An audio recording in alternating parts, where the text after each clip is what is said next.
subscribe media-media Islam daripada kita subscribe media-media maksiat.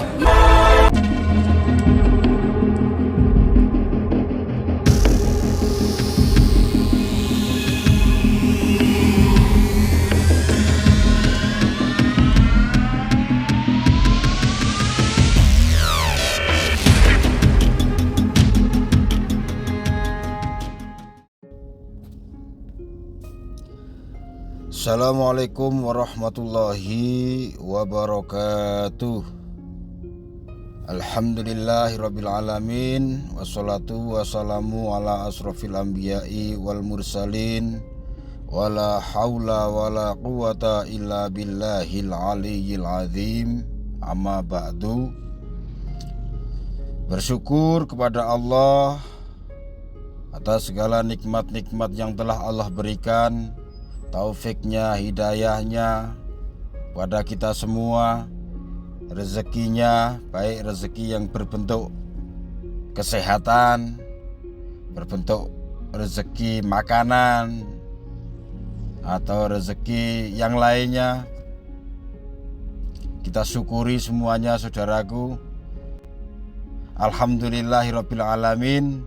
Serta yang paling penting dan paling pokok, untuk mensyukuri nikmat-nikmat Allah, mensyukuri segala yang diberikan oleh Allah Subhanahu wa taala, adalah bertambahnya iman dan takwa kita.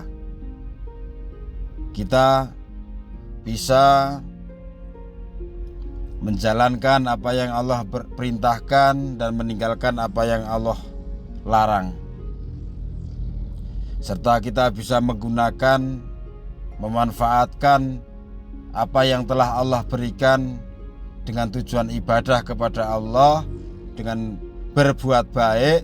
Misalkan sedang diberi rezeki yang banyak, ya syukur, tidak hanya alhamdulillah rezekiku banyak. Itu tidak cukup, tapi ya diimbangi dengan bersedekah, berbagi, dan memanfaatkan uang atau rezeki yang diberikan oleh Allah itu untuk ke jalan Allah, bukan untuk maksiat. Itu yang namanya syukur sejati. Lalu yang kedua, sholawat serta salam semoga tetap tercurah kepada baginda kita Nabi besar Muhammad sallallahu alaihi wasallam. Pada pertemuan kali ini, saudaraku, ya, saya sebenarnya hanya ingin menasehati, memberi masukan atau pencerahan. Alhamdulillah wa syukurillah ala nikmatillah. Pada kesempatan kali ini kita dapat berjumpa kembali, kita dapat bertemu kembali setelah sekian bulan mungkin ya, atau sekian minggu saya tidak bisa upload video. Saya yakin salah satu di antara panjenengan semua subscriber di sini ada yang menunggu-nunggu video dari saya. Bukannya saya GR, tapi saya yakin ada yang menunggu-nunggu kenapa nggak ada upload video baru lagi. Ya, jadi terus terang saudaraku, saya dari kemarin sakit ya. Sakit sampai sekarang pun batuknya sebenarnya masih ada, tapi saya tahan nih. Saya tahan untuk tidak batuk. Kemarin juga sempat sembuh, hampir sembuh. Bukan belum total tapi hampir sembuh. Tapi Allah masih sayang kepada saya. Allah masih cinta banget sama saya, sehingga saya diberi sakit lagi.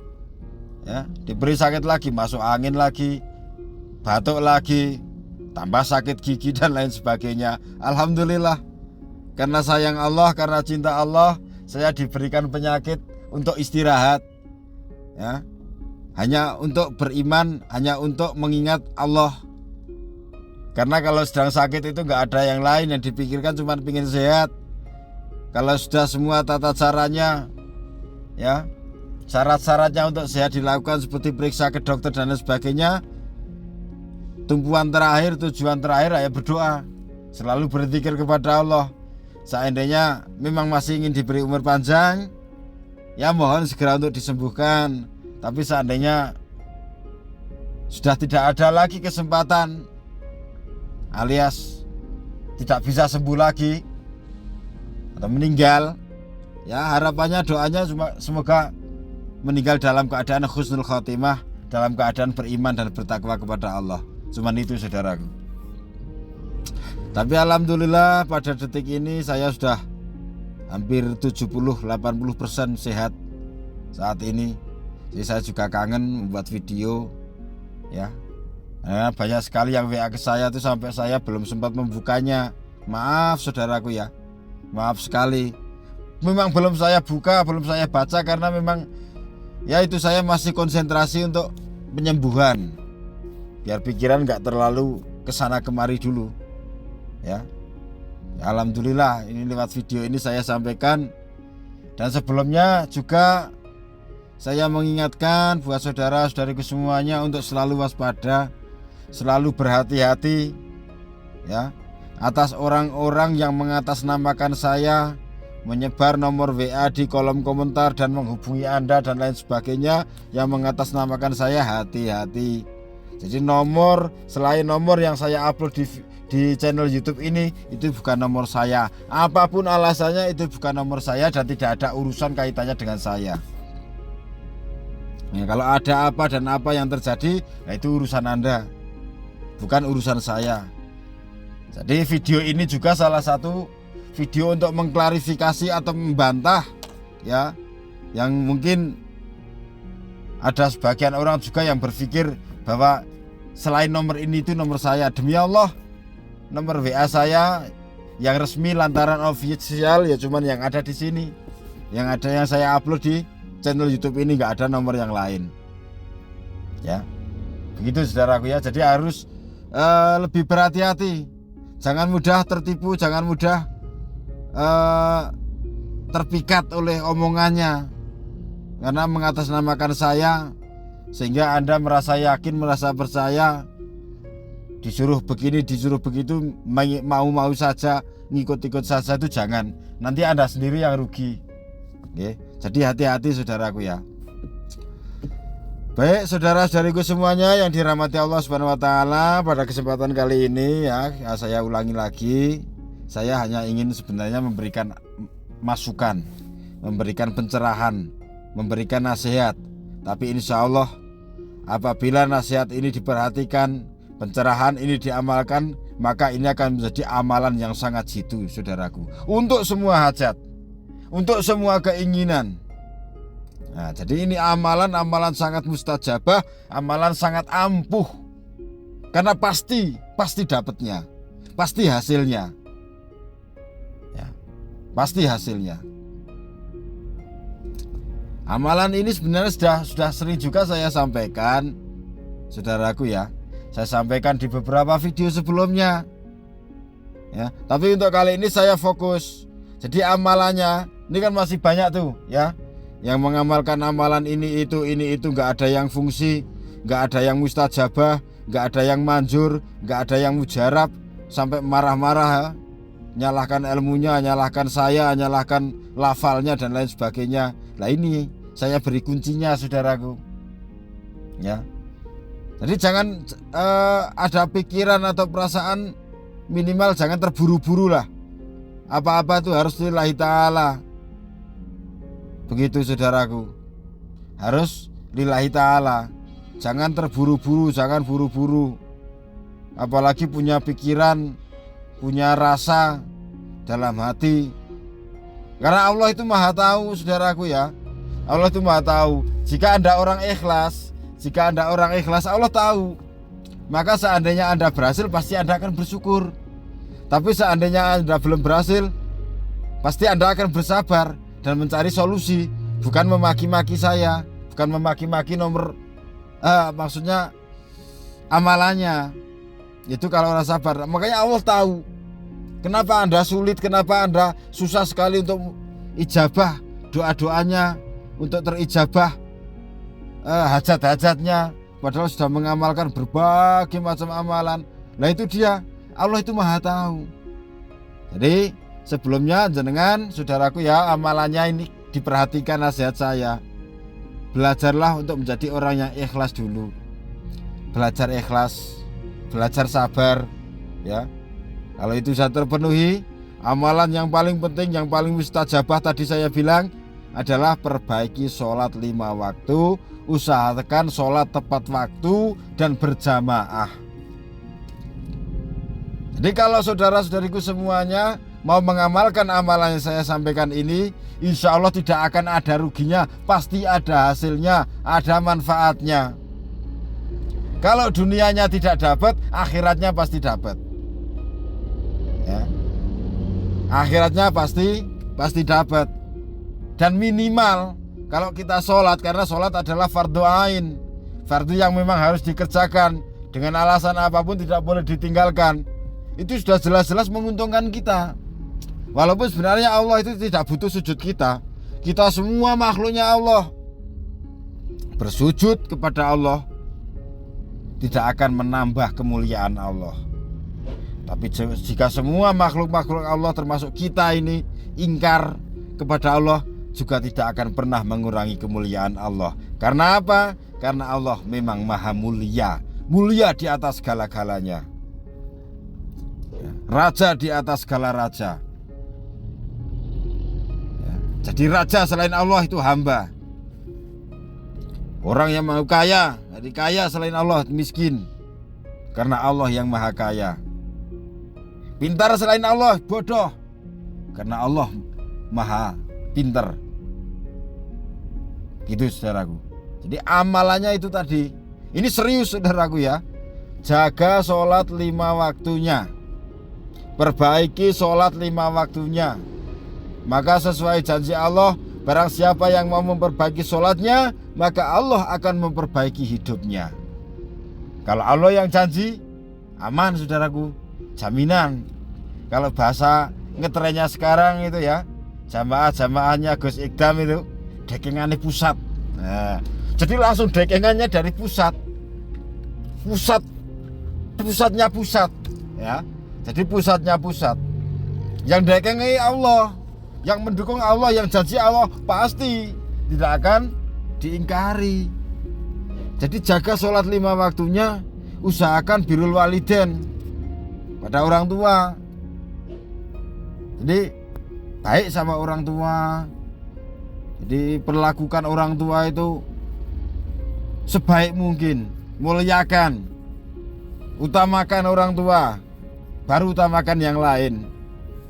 Insya Allah kalau ini diimbangi, dah sholatnya tepat waktu, tertib 5 waktu, berjamaah, lalu baik sama orang tua, baik sama teman, baik sama tetangga, baik sama saudara, ditambah memperbanyak istighfar, memperbanyak membaca sholawat, membaca hasbunallah wa ni'mal wakil, ni'mal maula wa ni'man nasir, dan zikir-zikir yang lainnya. Insya Allah saudaraku, seandainya jenengan sudah menjalankan semua ini tapi hajatnya belum terkabul, minimal hati Anda akan tenang, hati Anda akan senang ya. Karena kalau orang punya hajat, contoh saja yang sedang kasmaran itu, atau orang yang sedang banyak hutang ditagih kanan kiri ya, nggak ada apa-apa, nggak punya apa-apa yang untuk bayar hutang, mau pinjam lagi untuk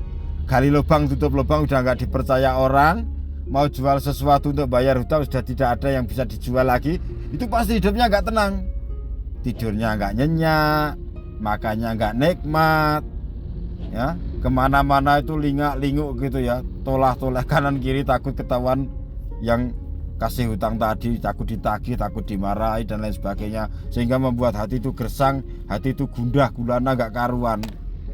Begitu juga orang yang sedang kasmaran, orang yang sedang jatuh cinta, mabuk cinta ya, dimabuk oleh cinta, tapi cintanya bertepuk sebelah tangan. Kitanya sudah cinta mati, cinta-cinta gak karuan ya, tapi yang dicintai gak gubris, yang dicintai gak memperhatikan, gak memberi jawaban, bahkan terkadang jawabannya pahit, gak mau. Kalau cuma bilang gak mau atau belum siap mungkin masih mendingan.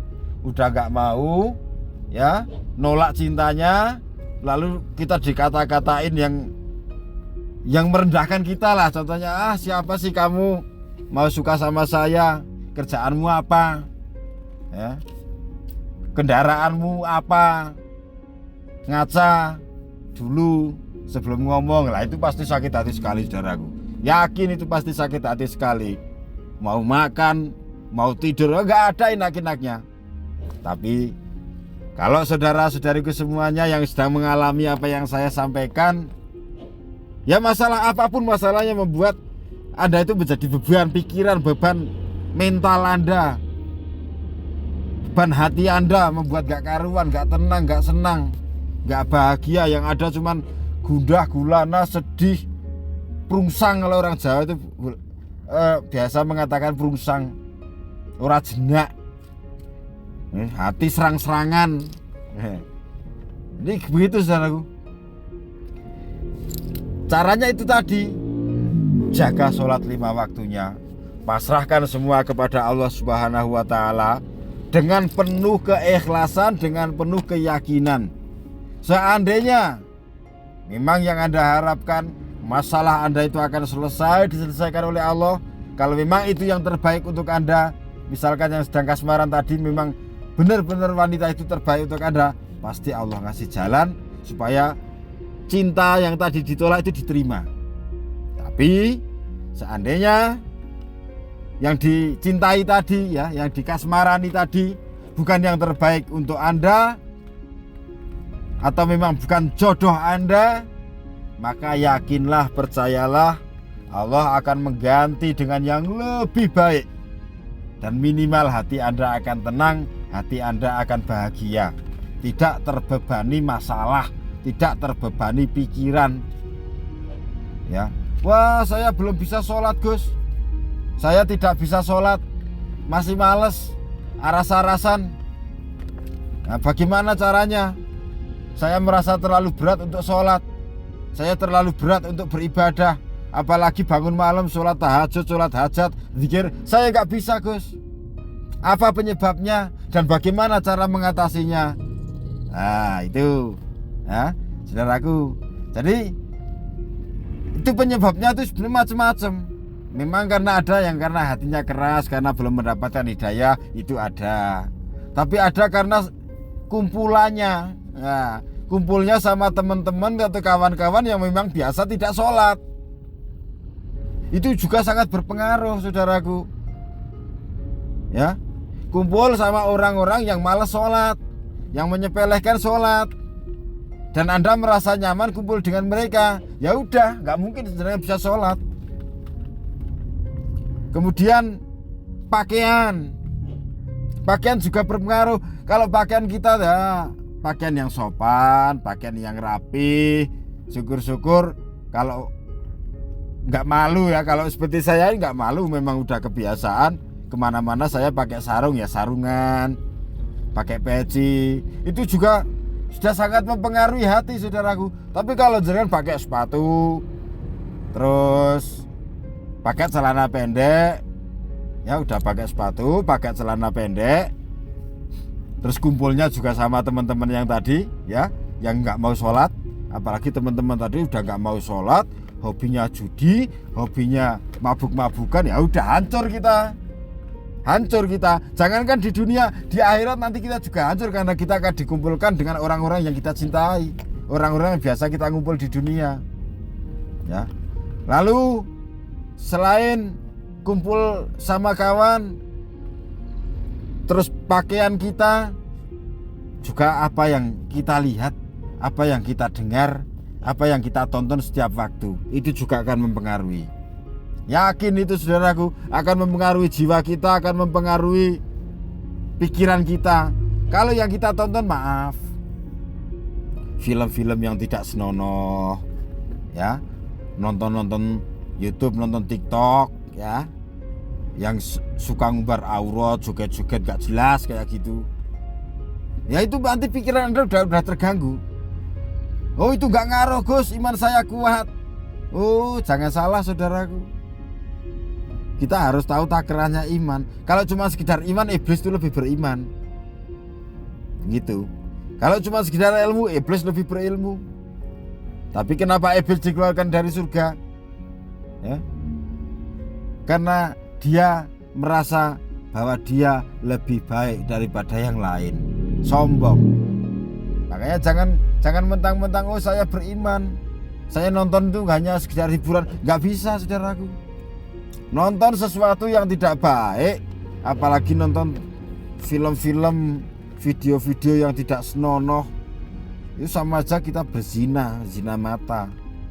Jadi itu sangat ngefek untuk hati kita, keimanan kita, sehingga kita kalau yang kita tonton tuh yang maksiat, kumpulnya juga suka orang yang seneng maksiat, pakaiannya juga sering umbar aurat, maka di situ jelas itu akan mempengaruhi pikiran dan hati Anda. Kalau Anda sudah merasa nyaman dalam kumpulan tersebut, dalam tontonan tersebut, dalam pakaian tersebut, maka Anda akan malas. Jalannya bagaimana caranya, Gus? Supaya saya bisa sholat 5 waktu, biar saya bisa memperbaiki sholatnya, biar hajat saya terkabul, mustajabah, benar-benar mustajabah. Ya, selain tadi kalau ingin mustajabah, sholatnya dijaga, baik sama orang tua, birrul walidain ya, taat sama orang tua, taat sama Allah, dan samina wa ata'na sama gurunya.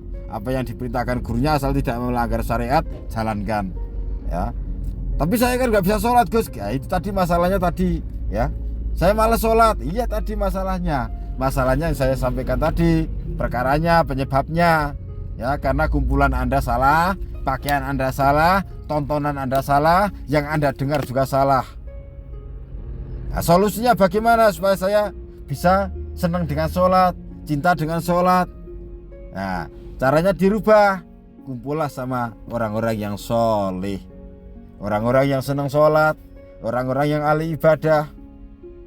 Insya Allah sehari 2 hari mungkin belum nyaman karena belum terbiasa.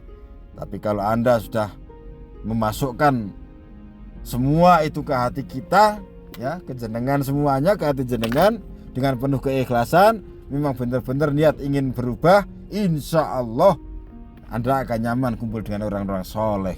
Minimal hati itu tenang, saudaraku.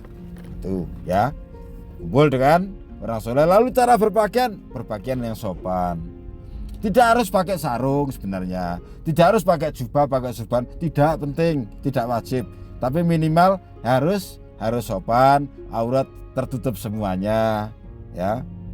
Aurat, apalagi kalau kita pakai sarung, udah pakai surban, pakai peci, kumpulnya sama orang-orang yang soleh, sama ustadz, sama kiai, sama santri, atau minimal sama orang yang biasa ahli ibadah ya, orang yang soleh gitu aja. Kok kita gak sholat, pasti ada rasa malu ya, pasti ada rasa sungkan. Iya ya, aku udah pakai sarung, baju koko rapi, wangi ya, pakai peci, terus kumpulnya juga sama orang-orang yang ahli sholat. Misalkan teman atau kawan kita yang sedang kumpul sama kita, maaf mas atau maaf kak, saya mau sholat dulu. Masa iya kita mau duduk aja? Masa iya kita mau ngelanjutin ngopi? Gak ada rasa malunya sama manusia, gak ada rasa malunya sama kawan, apalagi gak ada rasa takutnya sama Allah, kan gitu ya. Lalu yang ketiga, rubah cara kita menggunakan mata kita, menggunakan tangan, menggunakan telinga, menggunakan kaki kita. Kalau yang biasanya mata hanya untuk menonton video-video atau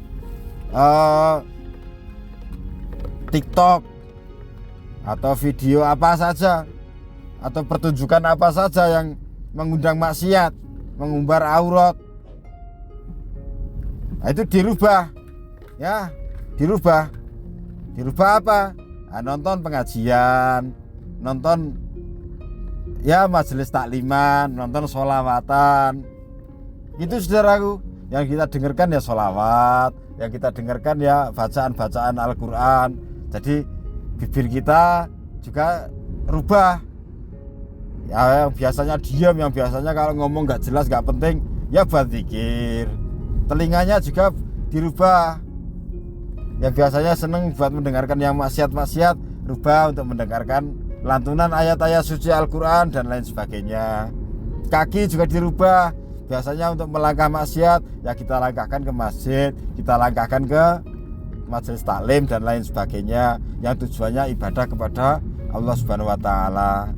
Jadi gitu saudaraku, kalau jenengan udah kumpulnya sama orang-orang yang ahli ibadah, orang-orang soleh, lalu pakaian kita juga sopan, terus yang kita tonton juga yang pengajian, sholawatan, ya bacaan Al-Quran yang kita dengarkan, bibir kita juga yang kita ucapkan zikir, insya Allah kita semua itu akan terbawa ke sana saudaraku. Kita akan terbawa kepada kenikmatan iman dan takwa kepada Allah Subhanahu wa Ta'ala. Jadi gitu kuncinya saudaraku ya. Ini saya memang nggak biasa membuat video pendek, susah. Video saya pasti panjang karena saya kalau menjelaskan harus detail. Ya, saya nggak bisa setengah-setengah. Saya jelaskan secara detail, rinci seperti ini masih banyak yang bingung, masih banyak yang bertanya, masa iya, masa ini, masa itu, bagaimana caranya, masih bingung. Apalagi kalau saya hanya menjelaskan secara singkat, saya ambil inti-intinya saja, makin nggak jelas nanti, ya, makin bingung yang menerima. Kalau kecuali memang orang-orang yang cerdas tadi, orang-orang cerdas dan ikhlas, pasti tahu. Nah, ini saya di sini bukan saya itu soalim atau apa, enggak.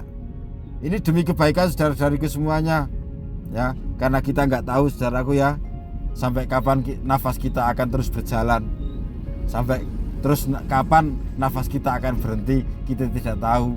Kalau dalam keadaan kita sedang maksiat, lalu Allah menakdirkan bahwa kita akan meninggal, betapa ruginya kita. Maka dari sekarang, mari saudara-saudariku semuanya yang dari rahmati Allah Subhanahu wa Ta'ala, kita rubah hidup kita, kita perbaiki hidup kita, kita kejar cita-cita kita, keinginan kita, dan yakinlah pasti berhasil, yakinlah pasti diijabah oleh Allah, dan yakinlah pasti akan terkabul dengan cara kita memperbaiki sholat kita, ya, sholat 5 waktu kita, sholat 5 waktu diperbaiki, tepat waktu dan berjamaah, ya, bibirnya diperbanyak membaca istighfar, membaca sholawat, membaca tasbih dan lain sebagainya.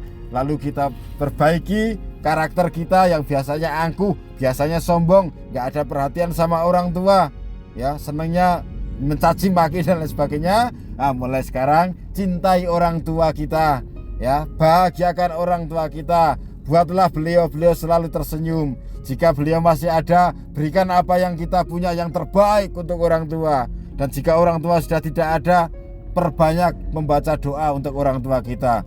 Rabbi firli wali walidaya warhamhuma kama rabbayani shaghira dan lain sebagainya, ya, bacakan Yasin, bacakan tahlil, bacakan ini itu ayat-ayat Al-Quran. Insya Allah orang tuanya yang sudah tidak ada di sana akan bahagia. Dan seandainya orang tua punya dosa, orang tua sedang dalam keadaan mendapatkan azab, katakan begitu ya, di kubur, di alam barzah, insya Allah akan diringankan, bahkan dihilangkan oleh Allah Subhanahu wa Ta'ala. Kalau anaknya yang masih hidup itu menjadi anak-anak yang soleh, anak-anak yang suka mencintai Al-Quran, ya, cinta kepada sholawat, cinta kepada baginda Nabi dan keluarga-keluarga Nabi. Dan satu lagi ya, saya ingatkan, buat kita orang awam, orang kecil, orang biasa, nggak usah sok ikut-ikutan urusan masalah perseteruan antara habaib dan habaib, ya, antara kiai dan habaib. Nah, itu bahaya. Walaupun kita tidak cocok dengan pendapatnya, kita tidak cocok, tidak sejalan, tidak sepaham dengan yang apa disampaikan oleh para habaib, itu boleh-boleh saja tidak cocok, tapi jangan membenci kehabaibannya. Jangan sampai bilang, oh, Habib si A begini, Habib si B begitu, orangnya begini, orangnya begitu, nggak jelas. Ini jangan, ya. Tugas kita kepada para habaib itu hanya menghormatinya, kalau bisa memuliakannya, jangan mencaci makinya, ya. Kalau Anda sampai mencaci maki para dzurriyyatur Rasul, Anda semua sampai membenci dzurriyyatur Rasul, jangan salahkan Rasulullah, jangan salahkan siapapun. Nanti kalau di akhirat Rasulullah juga tidak suka, atau Rasulullah juga membenci Anda, ya. Tapi kalau kita memang tidak cocok dengan para habaib atas pendapatnya, pemikirannya, apa yang disampaikannya, silakan, boleh, nggak apa-apa. Tapi nggak usah menjelek-jelekan para habaib, para dzurriyyatur rasul. Siapapun dia habibnya, siapapun dia syarifahnya, siapapun dia dzurriyyatur rasulnya, kita hanya wajib menghormatinya. Ya, tidak cocok boleh, tidak sependapat boleh, karena tidak semua habaib juga soleh. Ya, misalkan ada yang begini, yang begitu, nggak apa-apa, biarkan itu urusan mereka. Ya, sebesar apapun dosa habaib, punya jaminan masuk surga. Walaupun harus lewat neraka itu pasti, ya. Tapi punya jaminan karena apa? Yaitu cucu Rasulullah, dalam dirinya mengalir darah sucinya Rasulullah. Dan memang ada jaminan dari Allah. Nah, kalau kita nggak ada yang jamin juga Rasulullah tadi. Itu pun kan tidak semua orang dijamin. Yang dimaksud Rasulullah, jadi umatnya Rasulullah itu ya umatnya Rasulullah yang taat, yang cinta kepada Rasulullah, menjalankan perintah-perintah Allah, menjalankan sunnah-sunnah Rasulullah, dan meninggalkan semua larangannya. Itu yang akan dijamin masuk surga duluan sebelum umat-umat nabi-nabi yang lain, rasul-rasul terdahulu itu masuk surga. Gitu saudaraku ya. Jadi itu diperhatikan, tolong diingat-ingat. Nasihat saya insya Allah bermanfaat, insya Allah tidak ada ruginya jika saudara-saudariku semuanya mengamalkan amalannya saya sampaikan. Ya, nggak usah pakai mantra, nggak usah pakai ajian, nggak usah pakai ini itu, nggak usah, nggak penting. Kalau sholat Anda masih berantakan, sholat Anda masih rusak, sholat Anda masih belum bisa istiqomah, nggak usah mikirin mau amalan ajian, wirid ini, wirid itu, nggak perlu, nggak penting. Bagi saya yang lebih penting adalah perbaiki sholat 5 waktu, birrul walidain, dan sami'na wa ata'na kepada guru, baik kepada semua manusia, juga kepada semua makhluk-makhluk Allah, termasuk hewan. Kita juga harus berbuat baik, insya Allah pelan-pelan saudaraku ya. Tadi kalau masih ada pikiran atau hati merasa bahwa dengan susah atau sulit atau nggak bisa sholat 5 waktu ya, itu maka rubahlah cara berkumpul Anda, berkawan Anda, berteman Anda ya. Rubah yang biasanya untuk kumpul sama orang-orang yang ahli maksiat, yang tidak mau sholat ya, rubah, kumpul dengan orang-orang soleh. Cara berpakaiannya dirubah, dan apa yang kita lihat, apa yang kita dengar, apa yang kita sampaikan, semua tujuannya beribadah. Jadi melihat yang baik-baik, mendengar yang baik-baik, mengucapkan yang baik-baik, melangkah pun untuk tujuan ke jalan yang baik. Insya Allah saudaraku, apapun hajat Anda, apapun keinginan Anda, insya Allah akan dikabulkan oleh Allah Subhanahu Wa Taala. Asal jangan yakin, percaya ya, jalankan apa yang saya sampaikan barusan. Insya Allah tidak akan pernah ada ruginya. Seandainya di dunia belum dikasih, di akhirat pasti dikasih. Dan minimal orang yang sholat, orang yang senang dengan ibadah, orang yang senang dengan zikir, intinya orang yang baik, orang yang soleh ya, orang yang taat, minimal hidupnya akan tenang. Apapun keadaannya, bagaimanapun kondisinya, hidupnya akan tenang, hidupnya akan senang ya. Jadi nggak akan pernah nanti pikirannya ngalor ngidul, nggak akan dijamin oleh Allah hidupnya akan tenang, akan bahagia. Gitu saudaraku, ini sudah sangat panjang lebar, nggak karu-karuan. Mungkin ada juga yang seneng ya mendengarkan nasihat-nasihat saya, apa yang saya sampaikan panjang-panjangnya. Ada yang seneng, tapi ada yang bosan juga. Alah, ngomong apa nggak jelas. Udah, terserah Anda mau menilai saya seperti apa, Anda mau mencaci maki, membenci saya seperti apa, silahkan. Saya hanya menyampaikan apa yang perlu dan wajib saya sampaikan, karena tujuan saya hanya dakwah, tujuan saya hanya untuk mengajak saudara-saudariku semuanya kembali ke jalan Allah Subhanahu Wa Taala. Yang kemarin masih belum baik ya, saya ajak untuk berbuat baik, dan buat yang sudah baik-baik tingkatkan agar lebih baik lagi. Begitu saudaraku ya, semoga bermanfaat. Kurang dan lebihnya mohon maaf. Terima kasih atas segala kebersamaannya, atas segala perhatiannya, dan mohon maaf atas segala kekurangannya. Saya akhiri, ihdinas siratal mustaqim. Assalamualaikum warahmatullahi ta'ala wabarakatuh.